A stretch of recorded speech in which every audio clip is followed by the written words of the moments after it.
విద్యాశాఖనే రద్దు చేయడం అనే విచిత్రమైనటువంటి నిర్ణయం తీసుకున్నాడు ట్రంప్. మొన్ననే మాట్లాడుకున్నాం మనం విద్యాశాఖ మీద. ఈ ఎలన్ మాస్క్ అనేటటువంటి ఆయన వ్యాపారస్తుడి హోదాలో చెప్తున్నాడు.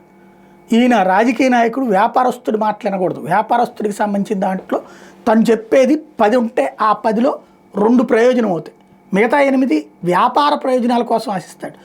ఒక విద్య ప్రభుత్వం చేతిలో కాకుండా ప్రైవేట్కి వెళ్తే ఏమవుతుంది? ఫీజులు దోల తీరిపోతాయి. భారతదేశమే సజీవ సాక్ష్యం. ప్రభుత్వ పాఠశాలలు యువతలకు వెళ్ళిపోయాక ఏమైపోతుంది? ప్రభుత్వ వైద్యశాలలు పాడైపోయాక ఏమైపోతుంది? ఎంత సంపాదించినా విద్యకి వైద్యానికే తగలేయాల్సి వస్తుంది. ఇప్పుడు అమెరికాని అలాంటి పరిస్థితికి నెట్టే ప్రయత్నం చేస్తున్నాడు ఎలన్ మాస్క్ డోజ్ ద్వారా. దానికి గ్రీన్ సిగ్నల్ ఇచ్చేసి ఎగ్జిక్యూటివ్ ఆర్డర్స్ ఇచ్చేశాడు ట్రంప్. అయితే ఏమంటాడంటే ఫీజులకు సంబంధించి ఇప్పుడు ఇస్తున్నాయి చెల్లిస్తాం, విద్యార్థులకు సంబంధించిన బెనిఫిట్స్ అన్నీ కూడా చెల్లిస్తాం, కానీ విద్యాశాఖ మాత్రం వద్దంటాడు. విద్యాశాఖ లేకుండా అది ఎట్టా చెల్లిస్తావు? విద్యాశాఖ లేకుండా అసలు విద్యకు సంబంధించినటువంటి మెరుగుదల ఎక్కడ ఉంటుంది? ఏ రాష్ట్రానికి ఆ రాష్ట్ర నిర్ణయం తీసుకుంటే మొత్తం నాశనం అయిపోతుంది కదా. అమెరికా మొత్తం ఒకటే భాష కదా. ఇక్కడే విచిత్రమైనటువంటి పరిస్థితులు. ఫైనల్గా ఎక్కడి దాకా వెళ్తుందో ఈ ఉదంతం చూడాలి.